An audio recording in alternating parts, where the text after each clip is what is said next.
Hello everyone, welcome to study with Gyan Prakash. तो दोस्तों, बिहार शिक्षक भर्ती परीक्षा में अगर आप काउंसलिंग करवाने वाले हैं और अदर स्टेट से हैं, दूर से जा रहे हैं, तो एक बात का ख्याल रखिएगा कि आपको वहाँ पर 2 सप्ताह 15 दिन रुकना भी पड़ सकता है।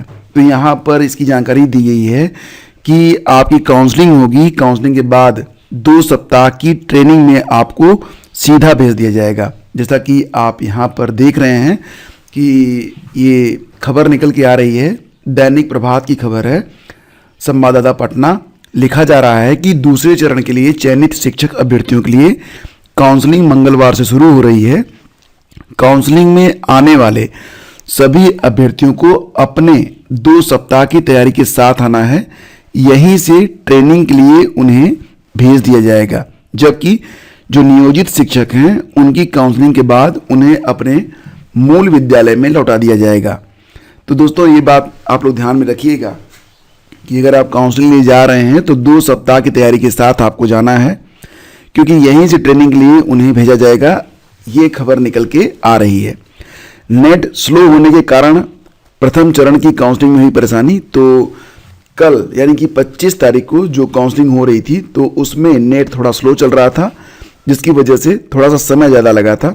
एनीवे, वो बात अलग है, लेकिन ये बात कुछ अलग है कि जो अभ्यर्थी जा रहे हैं अदर स्टेट से, तो वो 2 सप्ताह की तैयारी के साथ जाएं, क्योंकि काउंसलिंग के बाद सीधे आपको ट्रेनिंग के लिए भेजा जाएगा। तो फिलहाल खबर है कि बीपीएससी द्वारा जारी पहले चरण की शिक्षक भर्ती परीक्षा के पूरक रिजल्ट में कक्षा 6 से 8 तक के सफल अभ्यर्थियों की काउंसलिंग सोमवार को गर्दनीबाग स्थित राजकीय शहीद राजेंद्र प्रसाद उच्च माध्यमिक विद्यालय में आयोजित की गई। तो खबर पटना से है। तो पटना में जो काउंसलिंग हुई है उसके बारे में खबर है कि कुल 150 अभ्यर्थियों की काउंसलिंग की जानी थी, इसमें मात्र 94 आए। काउंसलिंग के बाद उन्हें ट्रेनिंग के लिए ट्रेनिंग सेंटर यानी कि प्रशिक्षण केंद्र और जो नियोजित शिक्षक थे उनको मूल विद्यालय में भेज दिया गया। तो ये काम हो रहा है, ठीक है। ऐसा नहीं है कि ये केवल खबर है।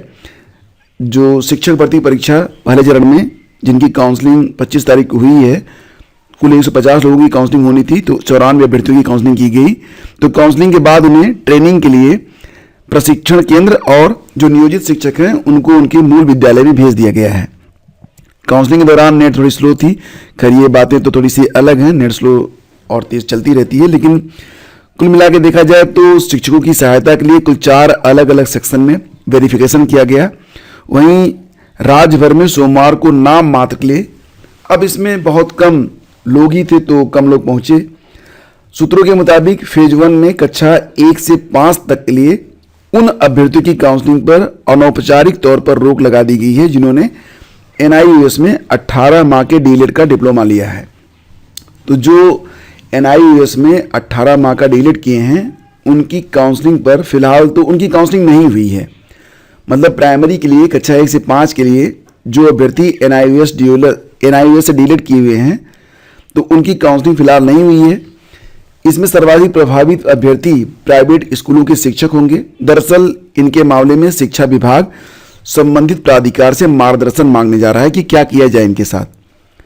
मार्गदर्शन मिलने के बाद ही इनकी काउंसलिंग कराई जाएगी। जानकारी के मुताबिक जिन अभ्यर्थियों ने एनआईयूएस से 18 माह का डीएलएड किया है उसकी मान्यता को लेकर पहले से संशय बना हुआ है। दूसरी तरफ दूसरे फेज के नवचयनित शिक्षकों की काउंसलिंग मंगलवार से शुरू हो रही है। प्रत्येक जिले ने अपने हिसाब से काउंसलिंग शेड्यूल जारी किया है। काउंसलिंग के मद्देनजर अवकाश के दिन भी अनौपचारिक तौर पर विभाग खुला रहा। तो यहाँ पर दोस्तों एक बात आपको और बता दें कि जो अदर स्टेट के हैं और उनके जिस जिले में काउंसलिंग होनी है, तो काफ़ी दिक्कतें उनको आ रही होंगी, क्योंकि यूपी में बैठकर बिहार के अलग अलग जिलों की जानकारी लेना ये थोड़ा मुश्किल काम है। तो उनसे मैं कहना चाहूँगा कि आप लोग जो बिहार के लोकल न्यूज़पेपर हैं इंटरनेट पर उपलब्ध हैं उनकी सहायता लें। तो वहाँ पर आपको जो लोकल न्यूज़ मिलती रहेगी।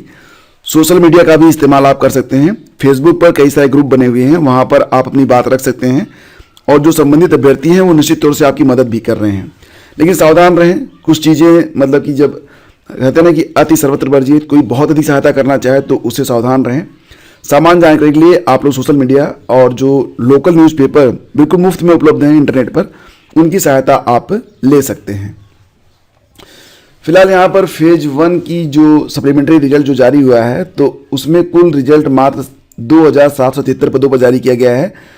तो जो अभ्यर्थी हैं वो मांग कर रहे हैं कि जो सप्लीमेंट्री रिजल्ट है उसकी संख्या को बढ़ाया जाना चाहिए। सप्लीमेंट्री रिजल्ट को लेकर जो रिक्त पदों की सूची हो बिहार लोक सेवा आयोग पटना को जो दी गई है, तो उसके मुताबिक जो रिजल्ट है वो जारी होना चाहिए। अभ्यर्थी ऐसी मांग भी यहाँ पर कर रहे हैं।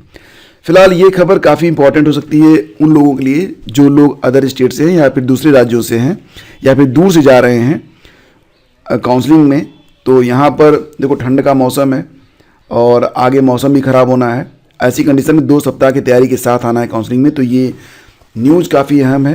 तो ये खबर आप लोग देख सकते हैं और अगर ये क्लिप आपको चाहिए तो आप इसे हमारे Telegram channel study with Gyan प्रकाश पर आकर भी पढ़ सकते हैं या फिर डायरेक्ट लिंक वीडियो के डिस्क्रिप्शन में मैं दे दूंगा आपको। वहाँ पर क्लिक करके आप सीधे न्यूज़पेपर की वेबसाइट पर जाकर इसे आप पढ़ सकते हैं। Thank you. और हाँ, लाइक और शेयर कर दिया करिए। Thank you.